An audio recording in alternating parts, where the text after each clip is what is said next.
This is a preview of the project I'm gonna implement in the next video, but in this video I want to focus on the algorithm that this component, this star rating component requires. So in terms of functionality, this has the same functionality of the original project.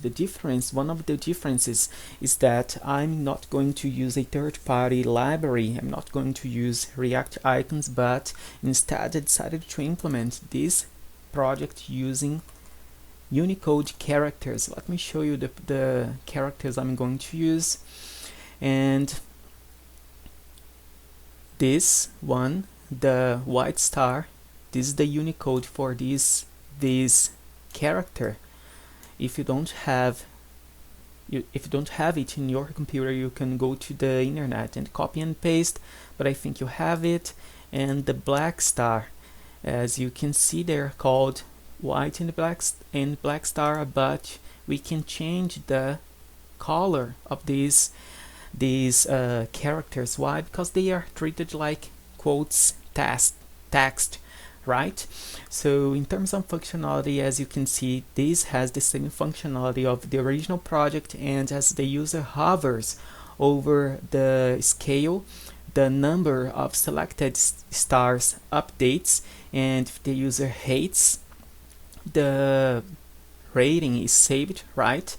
And if the user starts hovering over the scale again, then the scale is updated to allow the user see and how many stars he's going to give to this review update, right?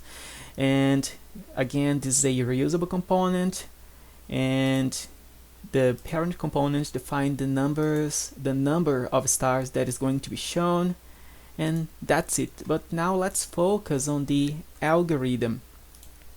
So this is an overview of the algorithm. Let me try to increase the size a little bit. And at the beginning, as you can see, we have to display. I think I can put them, I will manage to put them side by side.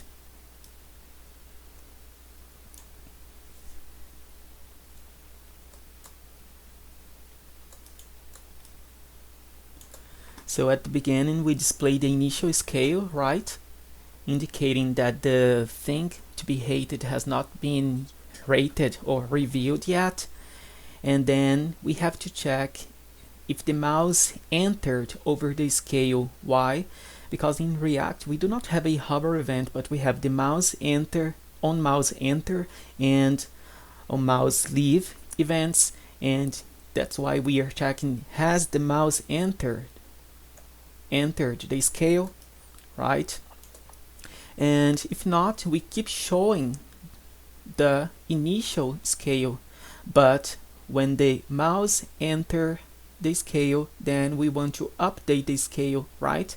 The user hovers over the scale, and then we update the scale to reflect the number of selected star, the score the user is assigned to the thing being rated. And then at this stage, there are two other possibilities. The user can click. So we have another event, the on-click event. And by clicking, the user is selecting the number of stars, the rating, right? And if the user clicks, we want to save the rating. And if not, there are two possibilities. The user is still hovering over the scale, and in this case we want to keep updating the scale, right? So in this case, at this stage, the mouse is hovering over the scale. We have to check if the user has clicked. If not, if the mouse is still hovering over the scale, then we want to keep updating the scale, right?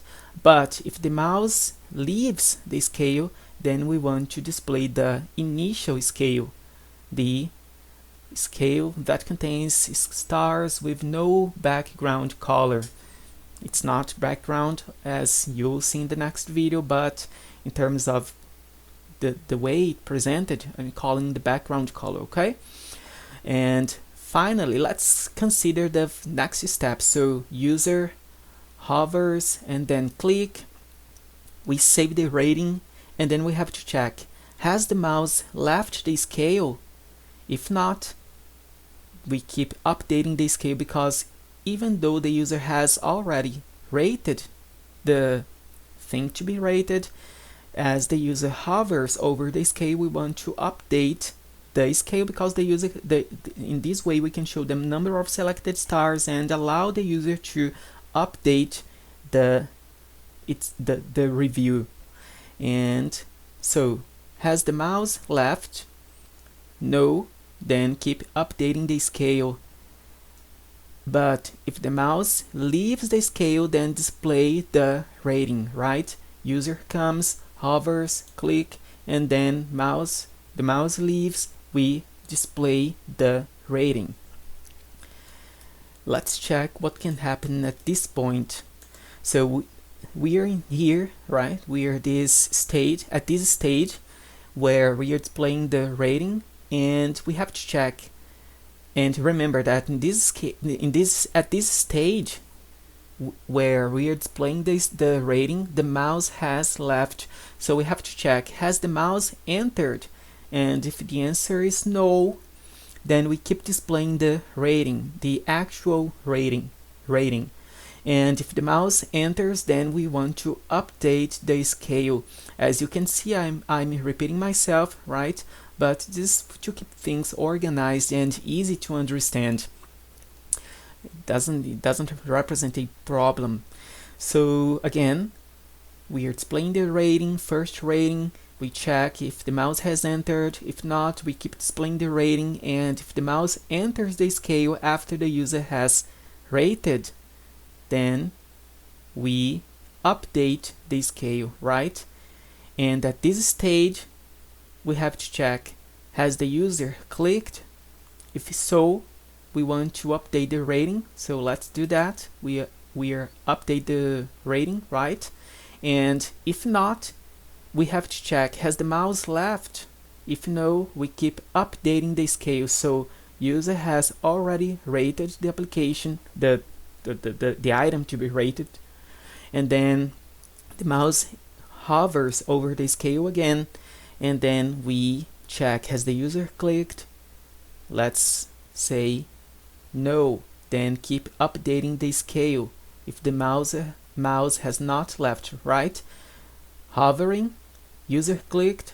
No. Meaning, has the user updated the rating? No.